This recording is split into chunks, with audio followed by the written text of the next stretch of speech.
Mr. Drainville, the Charter of Values was quite controversial for Anglophones, allophones, immigrants.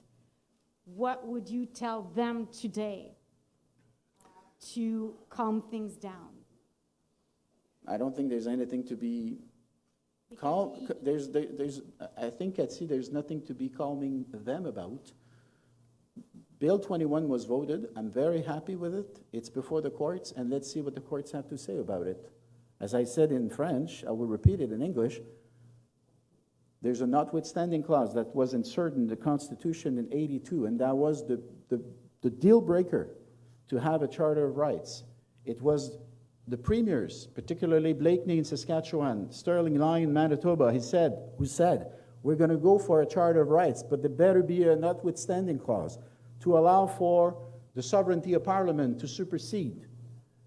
Well, Bill 21, as is the case for Bill 96, are protected by this notwithstanding clause, and hopefully the political contract at the very basis of the 1982 Constitution will be respected. In your opening remarks, you mentioned immigration and how thousands of immigrants are coming to Quebec and reaching the society. Which makes me very proud, I said in French, and I will repeat it in English. I'm very, very proud that Quebec is welcoming tens of thousands of new Quebecers every year. I think it makes for a stronger Quebec, a more diversified Quebec, a more beautiful Quebec. I think it's great. Okay, so how did you react hearing Mr. Legault, your new leader, in this whole debate about immigration, family reunification, targeting non-Francophone immigrants and the language spoken at home last week? That's not he the way. He was slammed by. He was what? Well, you haven't heard about the debate on immigration last week? Yeah, but Louisiana, and the fact that Mr. Legault was targeting non-immigrant, non-Francophone immigrants and targeting also the language spoken at home.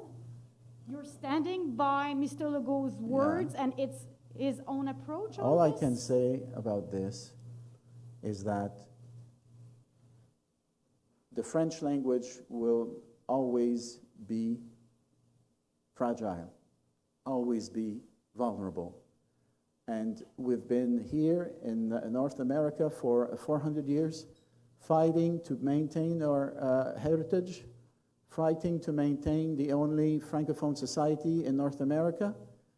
And we must be vigilant, and we must keep on taking means, yes, to protect and promote this language, this beautiful language of ours. And I lived amongst minority Francophones. I know what it is to see the French language being under pressure. I know what it is to see assimilation. I know what it is to see French-speaking people losing their language one generation after the other, and we should not wait for this to happen here. So I think Bill 96 is a huge step forward, and yes, I stand by Bill 96. I think it's going to help us to protect our language here.